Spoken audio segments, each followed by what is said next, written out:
মিনাখার বিভিন্ন এলাকায় ধান চাষের ব্যাপক ক্ষতি হলো এই দুদিনের ঝড় বৃষ্টিতে। চাষের জমিতে যেসব ধান ছিল তার মধ্যে কিছু ধান কেটে মাঠে রাখা ছিল, আবার কিছু ধান কাটার মতন অবস্থায় ছিল। কিন্তু বিশেষ করে গতকালকে রাতের মুষলধারে বৃষ্টির সঙ্গে ঝোড়ো হাওয়ায় ক্ষতি হলো পাকা ধানের। যেসব ধান কাটা অবস্থায় জমিতে রাখা ছিল সেই সব ধান ভিজে তার থেকে কলা গাছ বেরিয়ে যাওয়ার অবস্থা। অন্যদিকে যেসব পাকা ধান গাছে ছিল সেগুলো বৃষ্টিতে ভিজে ঝড়ের হাওয়ায় মাটিতে শুয়ে পড়ল জলের তলায়। এক কথায় বলতে গেলে পাকা ধানে মই। মাথায় হাত কৃষকদের। তাই কৃষকরা এখন চাইছে যাতে সরকার কিছু সাহায্য করে তাদের। সকালে বৃষ্টিতে ধান ক্ষতিগ্রস্ত হয়েছে, কি বলবেন? আমি বলতে চাই সরকারের কাছে যে 2 বিঘে ধানে ফসল নিয়ে আমার সারা বছর অনেক খরাটি হয়, তাই তো ধান তো নষ্ট হয়ে গেছে। তাই আমি বলছি সরকারের কাছে আবেদন করছি যে আমার এই ধান নষ্ট হয়ে গেছে, খরাটি হবে না, খরাটি যাতে আমার হয় বা সংসার যেভাবে চলে সেইভাবে আবেদন করছি।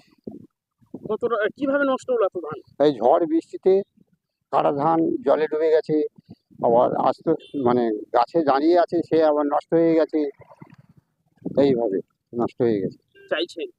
আমি সরকারের কাছে চাচ্ছি যে আমার সারা বছরে খোরাকি তো হয় এই ধানে, তাই তো নষ্ট হয়ে গেছে, কীভাবে চলবে আমার সংসারটা? ধান নেওয়ার মতন অবস্থায় আছে? না, ধান সব ভিজে নষ্ট? ধান সমস্ত ভিজে নষ্ট। আপনার নাম? আমার নাম শিবু দাস।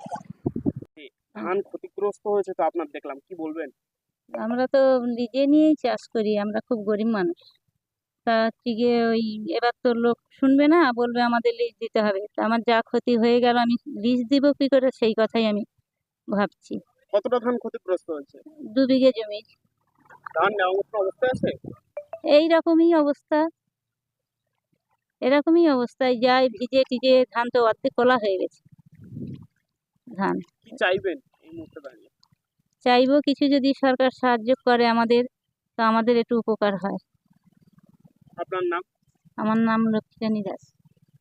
ক্ষতিগ্রস্ত হয়েছে, কি বলবেন?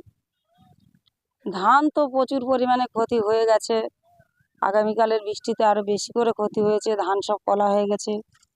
এখন ধান আমরা নিতে পারবো কি সেটাই, খড় তো যাবেই, আর ধানটাও আমরা নিতে পারবো না, সব কলা এসে গেছে ধানে।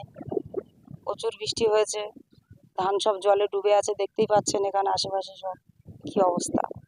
সরকারের কাছে একটু সাহায্য চাইছি, যদি কিছু সাহায্য পাই এই জন্য। ধান কি নেওয়ার মতন অবস্থায় আছে? না, সব ধান আমরা নিতে পারবো না, সব কলা এসে গেছে, বন্ধ হয়ে যাবে, মানে খড় তো গেছেই, ধানও যাবে। এত ধান তুলে পরে তোলাও তো সম্ভব না, সব কেটে জলে পড়ে আছে। কতটা ধান নষ্ট হয়েছে? 2 বিঘে। সারা বছরের খোরাকি আমার, সারা সিজনের খোরাকি, গরিব মানুষ, বুঝতেই পারছেন। সরকারের কাছে কিছু চাইবেন? চাই তো, এখন ওটা কি চাইলেই কি পাওয়া যায়, তাও সরকারের কাছে আবেদন করছি যে কিছু যদি পাই। আপনার নাম? আমার নাম স্বপ্না দাস। আপনার পরিবারের কোনো সদস্য কি নেশা বা দীর্ঘদিন ধরে মানসিক রোগের মতো সমস্যায় ভুগছেন? স্থায়ী সমাধান পেতে চান? তাহলে আজই চলে আসুন গঙ্গারামপুর পুনর্জন্ম নেশামুক্তি কেন্দ্র, কালদিঘি হিমঘরের পাশে। এখানে নেশা, মানসিক রোগের চিকিৎসা, পুনর্বাসন, মেডিটেশন, যোগব্যায়াম, কাউন্সেলিং ও ডাক্তারের পরামর্শ দিয়ে রোগীকে সুস্থ করে তোলা হয়। আপনার প্রিয়জনকে সঠিক পথে ফিরিয়ে আনতে সর্বদা পাশে আছে গঙ্গারামপুর পুনর্জন্ম ডি অ্যাডিকশন সেন্টার এবং চ্যারিটেবল ট্রাস্ট।